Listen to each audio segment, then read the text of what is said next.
Okay, cool. And everything. Okay, so, yeah. Let's do it. Are we good to go? Let me pull it up so I don't miss anything else. All right. Thank you guys for hanging tight. We're now hopefully complete with troubleshooting the technical issues. And I'll get going in just a second. All right. Okay. Welcome everyone. Thanks for making it out to another Nice Moves monthly meetup in this month of June. You know, the air outside might be a little toxic, but this community is not toxic, and I'm proud of that. So I am glad to see you all here.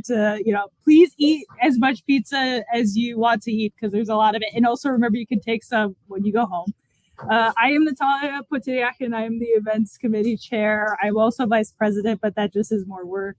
I am really excited to present this month's speaker, Augustus Hinton, or as he goes by Gus. A little more about him. He is an animator based in Minneapolis, but was born and raised in Wisconsin. Grew up with a strong sense of practicality, hard work ethic, and affinity for dairy products. He is currently a freelance animator motion designer who also teaches at UW Stout. Telling stories through movement is his specialty. So we are excited to hear more about his project Closet Combat and everything that's gone into making it. Please welcome him. Wow, thank you. What an intro. Hi, everybody. How's it going? Super good. Yes. I see some familiar faces and many people I don't know, which is lovely. Thank you for coming out on this spicy, hot summer day. A little toasty, but glad we're all here in AC together. So as I was introduced, my name is Gus. I only say Augustus to get people's attention just because it's a long, fancy name. But you can call me Gus, and I'm here to talk about Closet Combat, which is a web series that I made. Started a few years ago now. Just talk about how I made it and why I made it and the process and some of the stuff leading up to it as well. So, and if you have questions at any point, just raise your hand and I will do my best to answer them. Okay, I think I said all of this already. I'll give you a brief overview of who I am as well and my career. And yeah, I think I mentioned everything. Okay, so that's me, but with blonde hair that I do miss, you know. I grew up in La Crosse, Wisconsin, just down the river from here. Consumed all kinds of video games and Saturday morning cartoons as a kid. That's how I summarize my whole childhood, but really kind of absorbing animation from a young age and just loving it from a young age. When I went to college, I wasn't, for whatever reason, ready to kind of dive into that world. I don't think I felt it was practical enough, probably. I didn't know what jobs surrounded it. So when I entered, I actually did one whole semester here at the U doing biomedical engineering because that for some reason felt more practical and like, no, you can get a job, whatever, which is probably true. But if you don't love doing it, then, you know, it's not going to work out. So I did that for one whole semester. And then I transferred schools to my hometown in UW La Crosse, where I got slightly closer to making stuff move. I studied exercise science there and nutrition.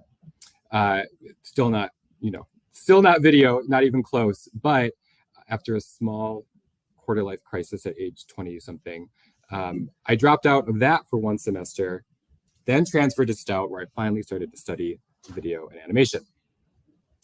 And I now teach there, which is a fun curveball that I didn't expect when I transferred there and graduated from there. But Stout's been very good to me throughout my journey. Here's photographic evidence of me graduating.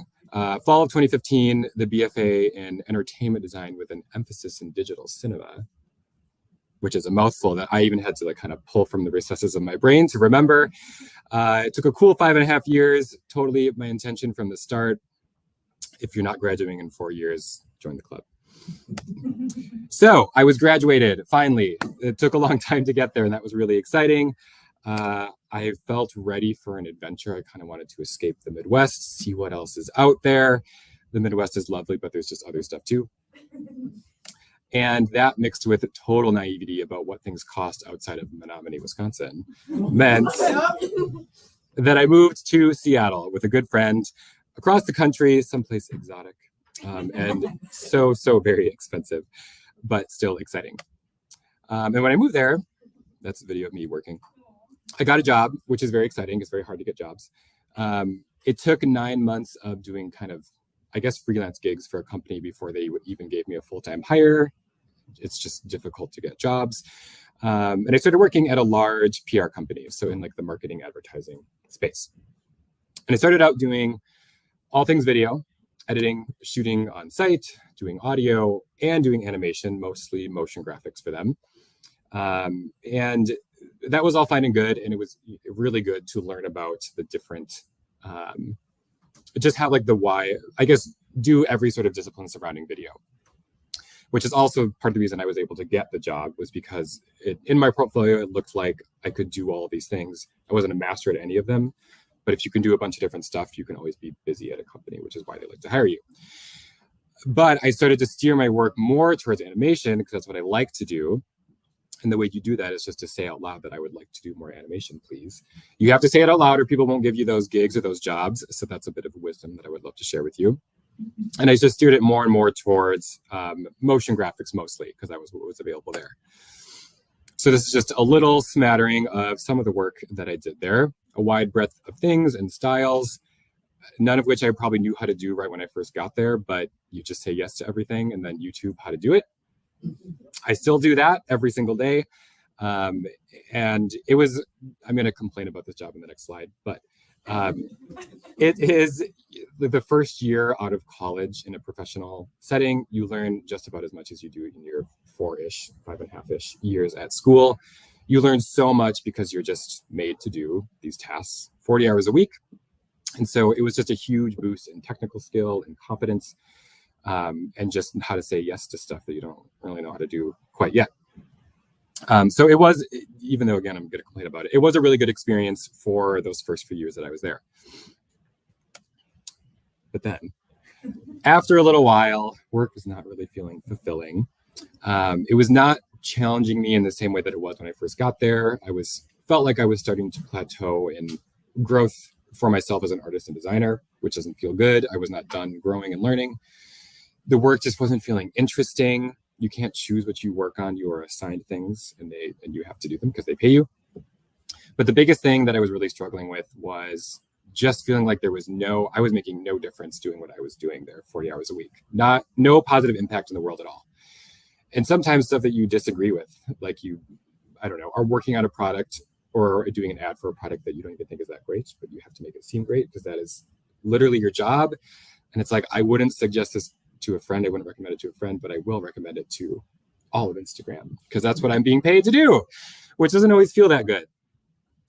So I felt like I just needed to do something different and something quote unquote greater. Before I go to the next slide, even before I was kind of thinking of, okay, do I want to do a larger project? I was able to take a online class through School of Motion, which some of you may have heard of, for character animation, because I never really studied it in school, but I knew I loved it. And I was like, I feel like I need to get better at this if I want to do cool stuff that I like to do. So I have no slide on that, but just a little continued education for myself, because you don't stop once you graduate. So what does something greater mean? I had this sort of feeling like I need to do something, but like, what is that? And I sat down to think about it for, a good chunk of time. That's me thinking. So I knew I wanted this thing to be impactful because that was really the main ingredient I really felt like I was missing at the PR company. I just wanted to at least attempt to do something good for the world, right? Like I spent all this time learning how to do this stuff. I don't want to make ads that people skip over on Instagram. No shade to Instagram. I also wanted to have fun while I was doing this, which I don't think is self-indulgent at all for any art and design. I think you do your best work when you're having fun with it. So I think you should lean into that always. And I wanted to be challenged because I was just not done learning and growing at all. I didn't feel, 3-ish years out of school, didn't feel like my peak, right? You can keep learning and growing forever. So how do I achieve these 3 things? I wanted to tell a story about the LGBTQ plus experience. As a member of the community, I love that we're getting more and more and more of those stories. They just keep popping up. I love it. I love seeing it. But I didn't really feel like I could relate to a ton of them necessarily. Something like Call Me By Your Name is a fantastic movie. I didn't summer in Italy as a child. I didn't do that. I've never wrangled horses with Heath Ledger across the country. I haven't done that. So great movies, but not necessarily relatable, right? So I wanted to tell a little bit of my own story and add another story into the queer canon. And in terms of making this fun, I wanted to do something with exciting, combative character animation because I love that. And I just could eat it up all day long. I could watch it all day long. I knew I wanted to somehow include that in this and not shoehorn it in, but, make these ideas work together. If I love it, then it's going to kind of show through in the product, right? So I knew that I wanted to include that and just practice that skill, which kind of leads into challenging myself, right? I want to do this thing that I enjoy seeing and enjoy making. And I don't want it to be, a little Instagram post. I keep crapping on Instagram, but I wanted it to be something that you could say is either like a short film or an episode, not just a tiny little 10-second thing. Which led me to Closet Combat, which is a web series that I started, which is about Ted, a gay closeted high school student who imagines literally fighting his way out of social situations that risk outing him. And I think the next slide, we're just going to watch it. It's 2.5 minutes long, pretty brief, but okay, we're gonna see. But yeah, I'll just play it before talking about it more, so you have context for the rest of it.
Thank you all very much. I'm going to talk about how I made it in just a second. Does anyone have any questions at this point? Cool. Okay. So process for making this thing. How do you make a cool 2.5-minute animation? You got to start with a script. My students will know I talk about story and message all the time. If you don't have a memorable story, even if it's teeny tiny or something larger, the only takeaway that people will have from your work is, so what was that about? And that's not what you want. So you have to have a clear story, otherwise the rest doesn't matter. So I spent a long time on this and just wanted to make sure that it was saying all the things I wanted to say. Made a storyboard as well. Of course, you have to plan out your shots. And a mood board. You can see some of my sources of inspiration here. And these three things together, the script, storyboard, and mood board, probably have a little bit more value if you are working on not a solo project, but like a larger group project where others are involved. So you can communicate your ideas to them very clearly. I still found it really helpful. I mean, of course, you have to still do this process, but I wanted to spend time on it just to, especially even the mood board. When you're working on something for a number of years, you can run out of inspiration and creativity at times. It's nice to have this source to go back to look at these beautiful images and be inspired by them. Then you have to start making stuff. You have to start making the assets that you can make move, which is easily the hardest part for me. It's something that I can do. It's not something I can do quickly. I don't call myself a graphic designer or an illustrator, but I sure was for this project. So it's just a little bit of a slog for me, just personally, but you got to do it, of course, to make the things move. And so all these disciplines I'm listing out, writer, storyboard artist is its own thing, maybe not mood board, but illustrator, character designer, all just hats that I'm wearing that I'm pretending. I just keep telling myself, you're really good at that, because there's no other thing you can tell yourself if you're going to get through it. You could spend your whole life working on learning how to become an effective character designer and telling a story totally just through an appearance of a character. And I don't, that's not what I do. I'm an animator, but you kind of play pretend for a little bit and just pull from your inspiration. Remember why you're trying to do this project, and just kind of create the most interesting thing that you can with the skills that you have and knowledge that you have. So yeah, I focused a lot on, for sure, the main character, and just having a fun difference in his appearance, in his everyday mundane sort of more closeted self, looking kind of like a melted candle, ill-fitting clothes, versus the shinier, more open, standing upright version of himself in the fight, and telling a little bit of a story just through purely the visual difference there. Next, we get into rigging, which is a little bit more technical. I know at least a few people in this room, if not all of you, might be familiar with this. It's the process of putting bones into this body, this illustrated body, and creating a system that allows it to move effectively and allows you to control that movement very simply and efficiently. So it gets really technical really quickly. It was major learning, like trial and error, troubleshoot over and over and over to get this character to do what I needed him to do, especially with all these, he's not just kind of walking along, which is difficult enough as it is, but he's doing backflips and stuff. So the movement that you need, and you make the rig according to that. So I use the plugin Duik, which is an After Effects plugin. I also made the whole thing in Adobe After Effects, which I don't think I mentioned yet, but using plugins, using programs, and kind of maxing its capabilities. In a rig, I think inherently it's just going to be custom to the character. There's not something you can download to just slap onto a character. It has to fit the needs of that character. And so finally, after step, 7, I can finally start animating, which is my favorite part, and such a long time coming. Delayed gratification is the name of the game with this. Oh my gosh. But yeah, this was, work intensive, but certainly the part I love the most. I finally get to create this stuff that I enjoy consuming all the time. How exciting. And so this is just his last little, combo in this fight. And below is the GIF below there is just the motion path of his center of gravity of his hips, just for kind of some fun visual interest there to see what it's doing for this complex motion. We have the same for his bottom right foot flying through the air as he's doing all these fun flips and kicks. Same with his left hand. It just kind of looks crazy when you map it out like this, so I wanted to show you. And when you put all those together, which is not even including his other hand and foot, it looks like a hot mess. And I just do that to kind of speak to the tedium of the process. You're never going to be looking at this all together at once as you're making it, but there's just this irony built in. You're trying to create these smooth and fluid movements, and it's just like technical tedium step by step. You can't skip over any of it, and it just takes a long time to create. But it was really fun, and I personally like looking at motion paths and things like this. I find them very interesting. And from there, all the visuals were done finally. Oh my gosh, and I can start to do the audio now. I can start to think about that finally. And this is, I think, where I probably showed my most lack of experience, I guess, because I think looking back, I should have put more into this than I did. This step in the process was right in the middle of lockdown, and I had lost my job, fun memories, let go during the pandemic, like many people were. And I didn't have any resources, but I knew I needed audio, and I knew that it was not my thing and it was important. So this smiling man, his name is Jacob of a JKC Video. They're based in Seattle, good friend, and also colleague that I work for and with often. He does more work with audio, and I was like, hey, do you want to be a part of this? Also, I don't have any money, but I'm not going to ask you to work for free because you shouldn't do that. Can I trade labor? Because that's literally all I can offer you right now. And he said yes, which is great. So I got it done. I made it work. But yeah, I think looking back, I wish I would have found a way to kind of, I don't know, make resources come out of nowhere, I guess, but because I didn't have a job. But you do what you can.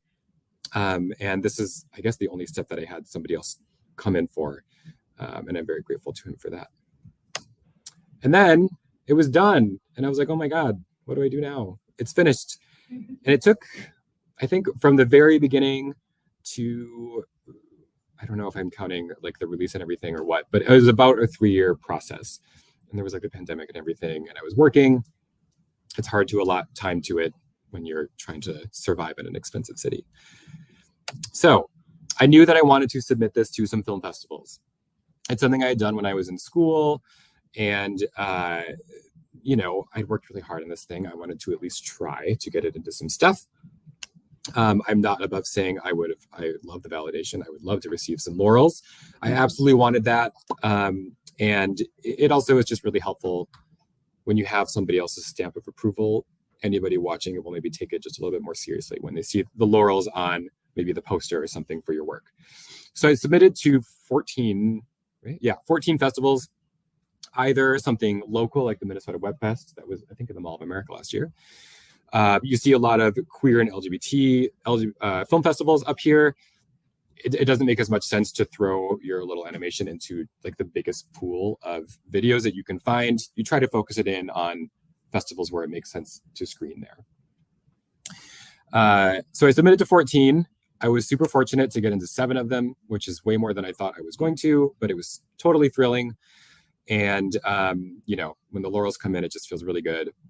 I also get to say that it screened internationally because the Fighting Spirit All Action and Martial Arts Film Festival, which sounds super cool, screened in London. And that was just like a fun thing that I got to tell people. So I can say that it screened internationally.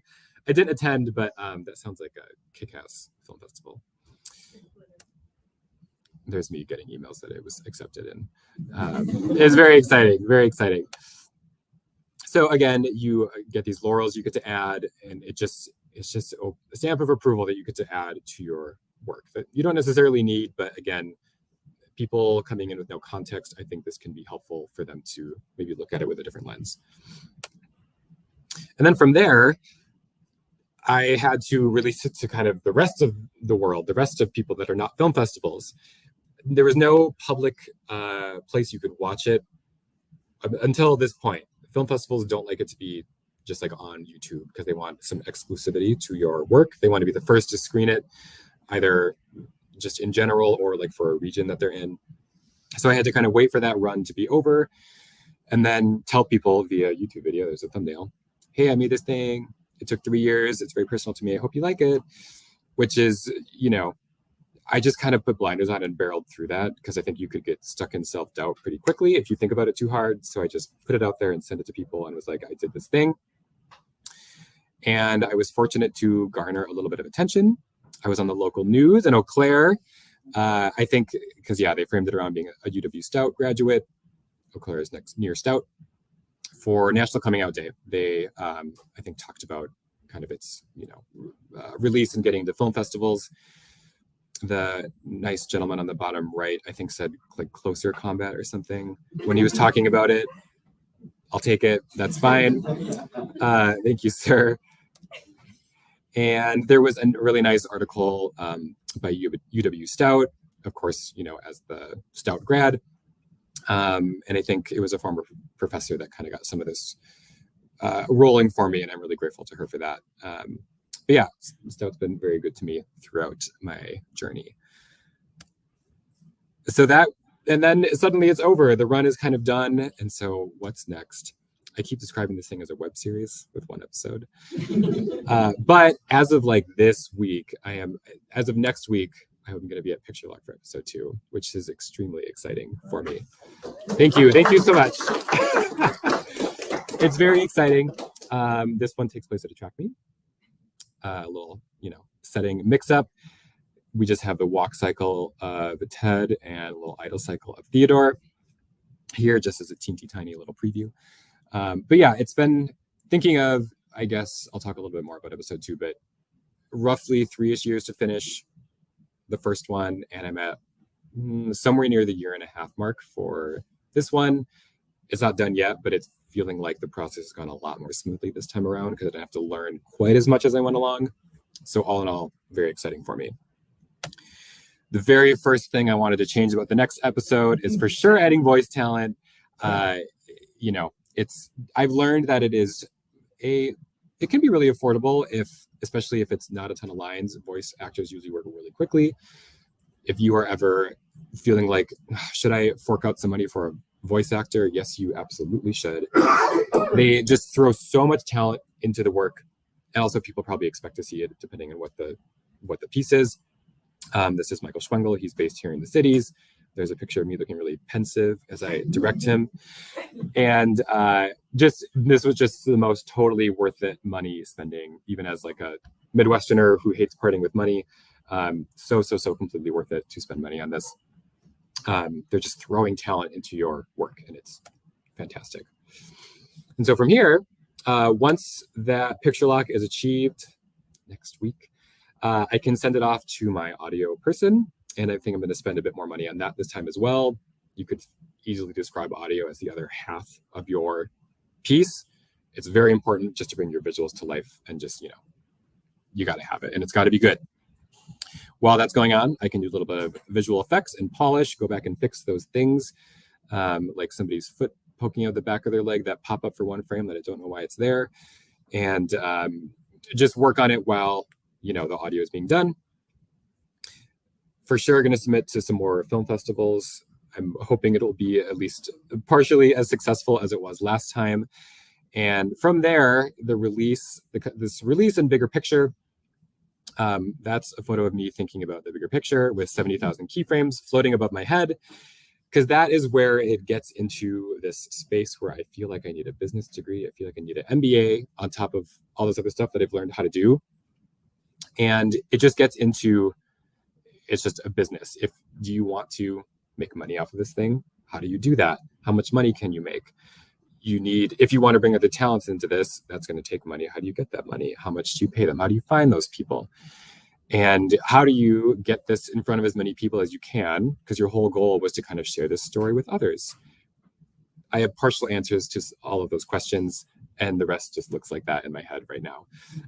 But I think once I get a little bit closer to that point, maybe I'll have some clearer answers for that.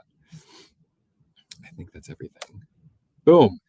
So as we have time for some questions, comments, and concerns, I'm going to really shamelessly put all my stuff up on screen. It's pretty easy. It's just my name every single time.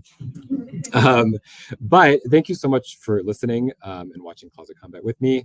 If you have any questions, I would be happy to answer them.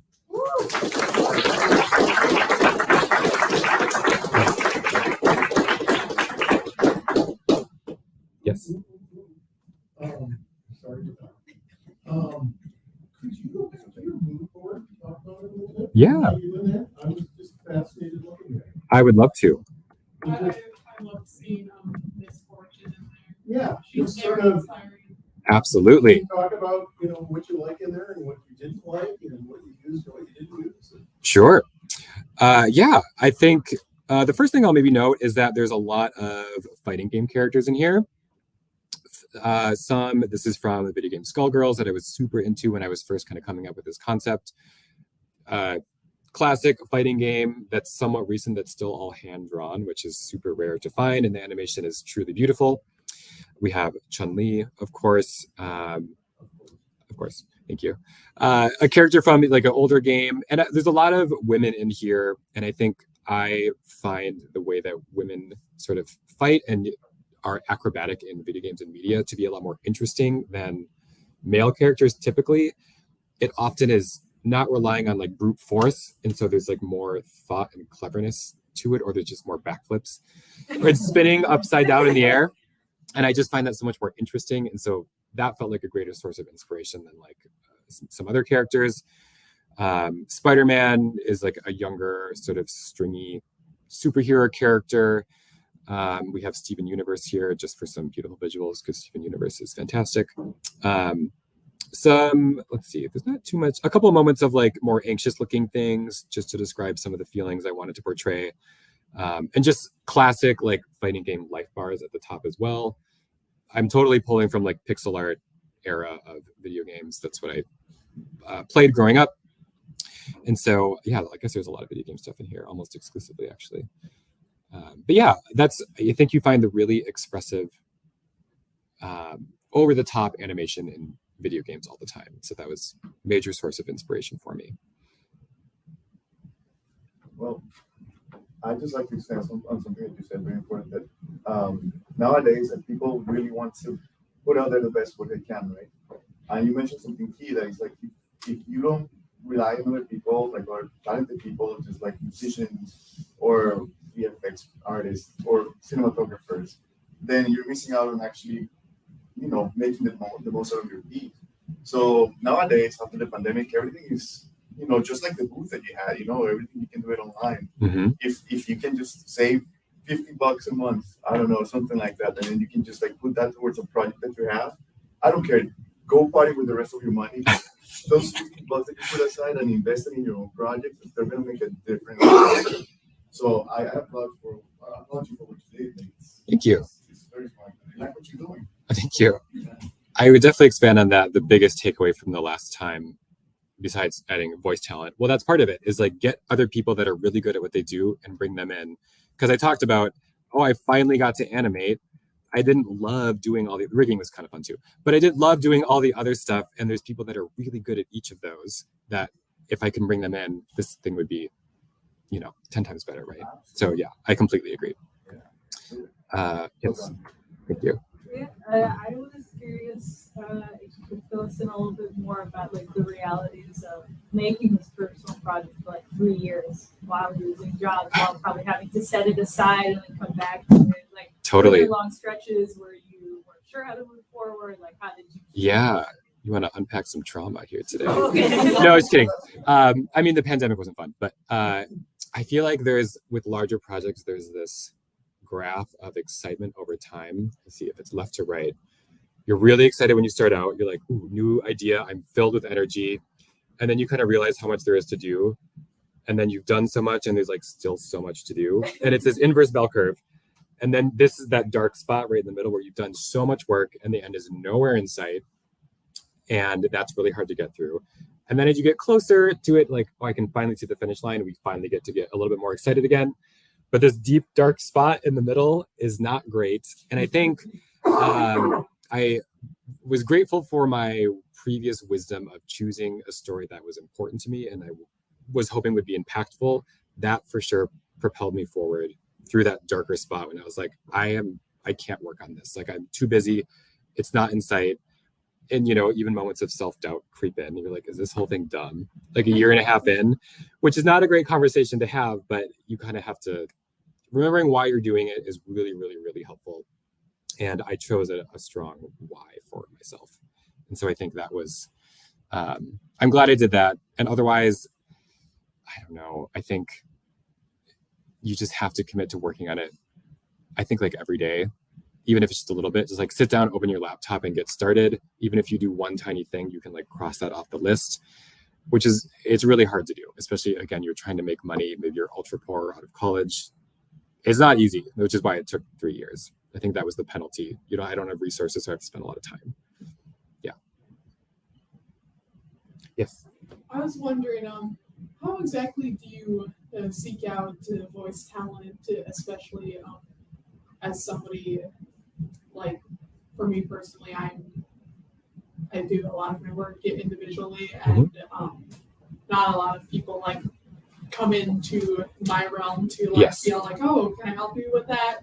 And also money is always a concern. Totally. So I'm wondering, like, how do you like look for like that sort of stuff? Yeah. Good. I actually did 2 different methods for the next episode. Michael Schwengel, who was on screen, he magically just came into my life through other friends, and they were like, oh, he's a voice actor. And then it just happened, which was really lucky. But I guess, I don't know, networking, whatever. So that was really lucky. But then I felt resistant. There's a lot of websites like Voices123 or Voices.com, where that's how I found the voice for Theodore, the main character. And he was like super good, super fast, super efficient. And it was like $200, which, you know, it's still $200, but it was so incredibly worth it and really not that difficult to find it.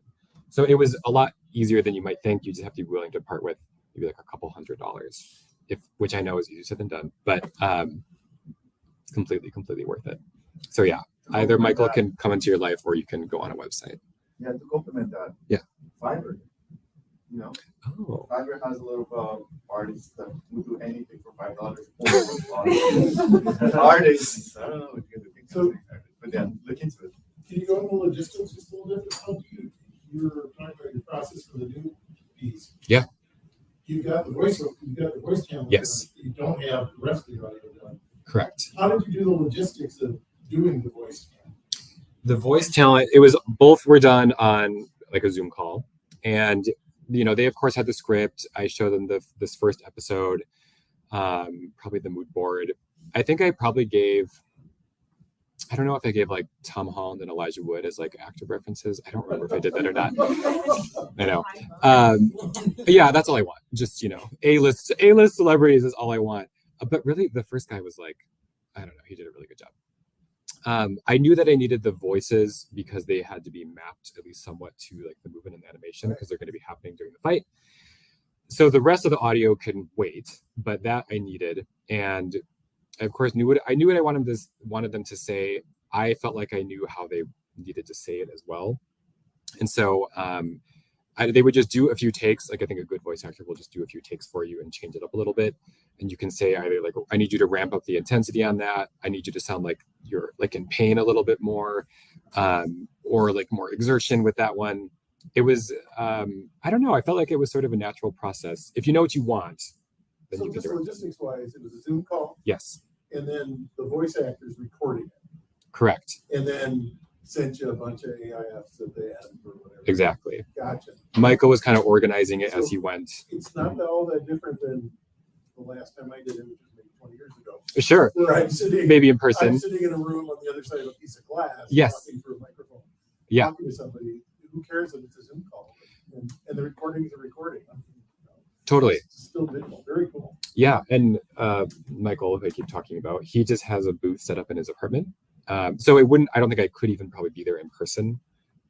Just he's in it. It's like a tiny little room that I don't want to make noise in. And So traditionally done, you're not in person. You're on the other side of the Right. glass. I mean, yeah, it was surprisingly just like a nice fluid very conversation. natural. Yeah.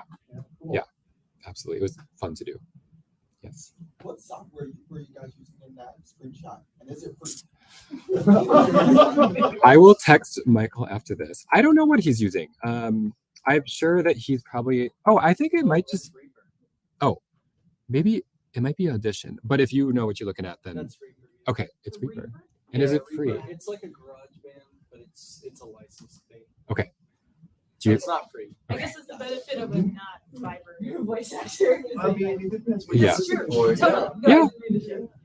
I don't know how much it costs. I'm not sure. It's $212 a year.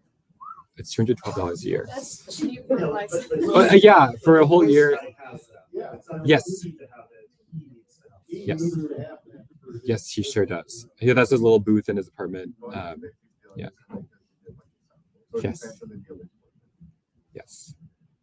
I was gonna ask, this was the first time you were working with a professional voice actor. Yes. How was it working with a voice actor for the first time? That kind of line of communication, was it kind of something that you had to learn or adjust? Or? Yeah, it was. I guess The key is really knowing what you want, because then I think when you walk in there, you're already prepared if you can kind of have your vision of what you want.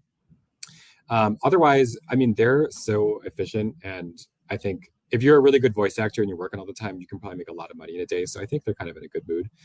At least the two that I worked with were. And so yeah, I don't know. They were just so professional and conversational, and would occasionally offer a suggestion that I was like, oh yeah, that is a really good idea, just based on their experience for this. I know like Michael was excited to do this because it wasn't like a commercial for a drug or whatever, you know. This was like a fun, he got to play like characters that he normally would never. He voiced like the bullies in this next one, so that's like, he's the nicest person in the world, so I think that was really fun for him. And I think just having that kind of work to offer them probably made them really eager to do it as well. Yeah. Mm-hmm. So did I understand correctly that you didn't do character animation before this, or you did? I took like, in school, I did, I think, an independent study where I did, I took a couple like 3D character things in school that got Stout.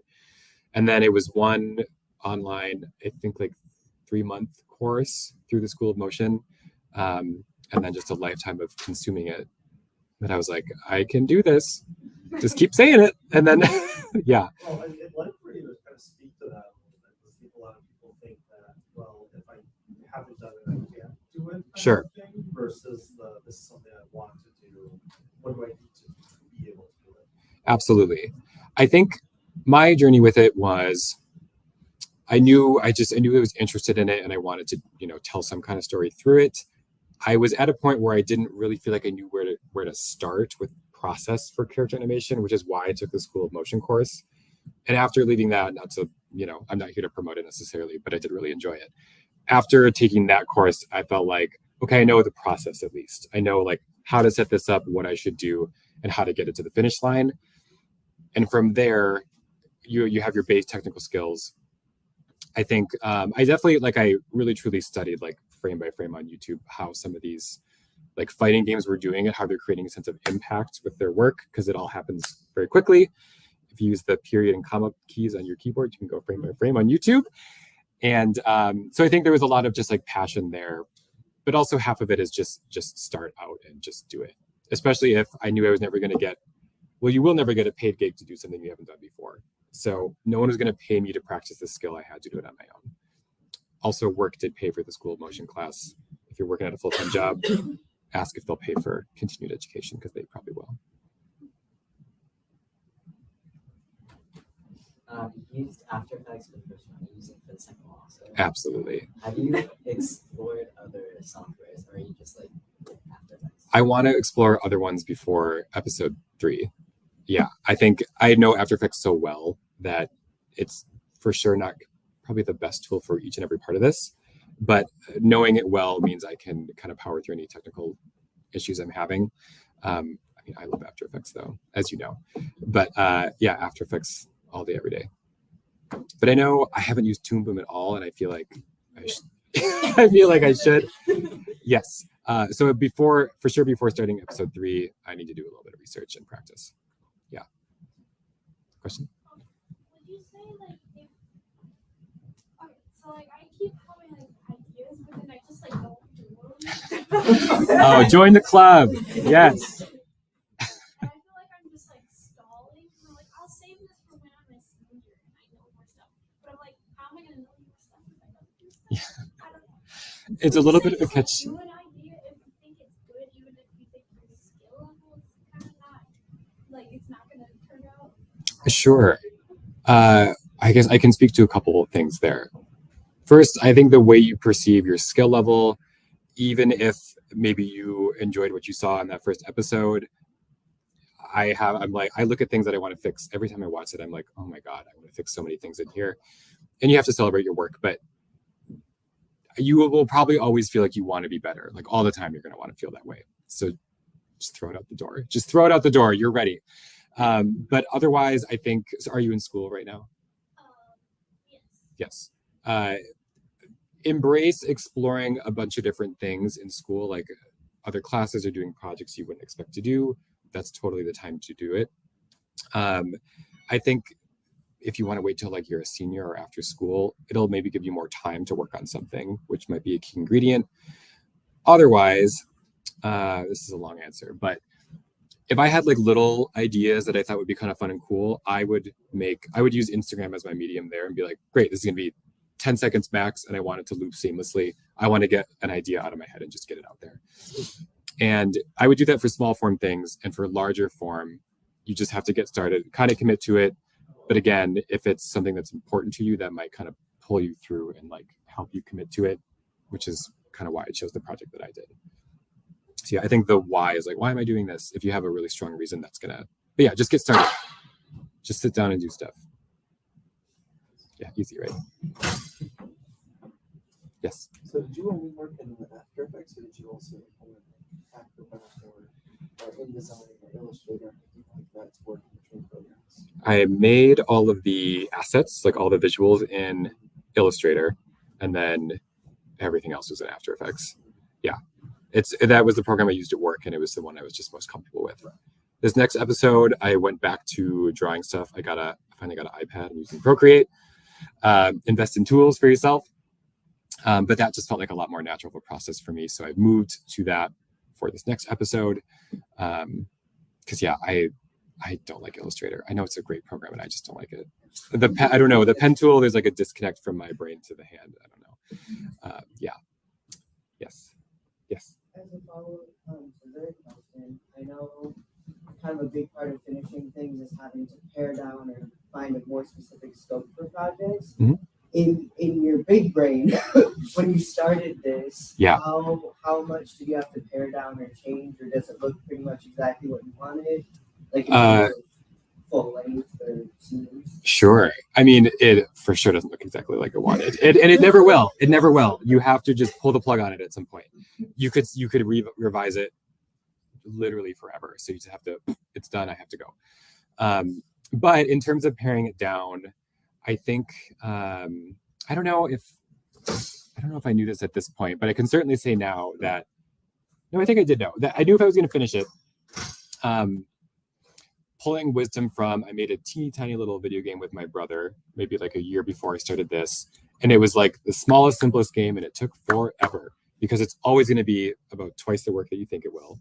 So I knew to try to pare this down to the bare minimum, also just for like efficient storytelling as well. Bare minimum, what do I need to have in here, and take out everything else, because everything else is just more work for less payoff.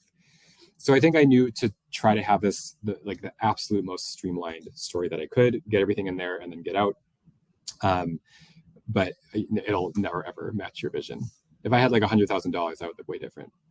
Yeah. Yeah, that'll make anything. Yeah. Yes, it will. Yes. Any other questions? Or just comments, concerns for me? Yes. Do you have any other story ideas outside of this that you're planning on taking at any point? Like for this series, or just other projects in general outside of the series? I guess some. This has been a little consuming for sure, but I don't know. I kind of want to get back into 3D stuff because I feel like it's so fun. But certainly nothing as concrete as this. But I would love to do just some little tiny projects after this, because then you can just start and finish them and be done. Because you don't get to be done with that for multiple years, which is a long time. But yeah, I'm not above instant gratification. I would love some of that after this. Yeah, but nothing concrete. Nothing as concrete as this for sure. All right, okay, you're the last one. If you didn't have $100,000, what would you do with the animated series? I would buy the most talented illustrator that money could buy. Yeah. No, I wouldn't hire them. I would just buy them. No. I would hire them because that feels like the thing that I struggled with, and also just spent so much time on. That I would love someone to just be like, you should really change a lot of this, and they'd be like, great, just do it. Please, just give me your talent and throw it in there. I would absolutely do that. I would spend just as much money as I wanted to on audio, because that feels extraordinarily important. And I don't know what else. Probably, I think the rest could go into marketing. If you really want to push something out, money will put something in front of people. I don't know exactly how, but I do know that it does work. Yeah. Yeah, we're figuring that out. That's the cloud of that's the cloud of stuff I don't know how to do quite yet.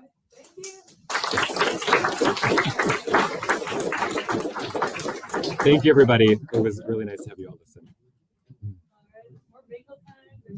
Yes. You can obviously, I guess, talk to us. You certainly can talk to me. Yes, I am available for chatting. Yes, there's a bathroom this way and to the left. Boom. So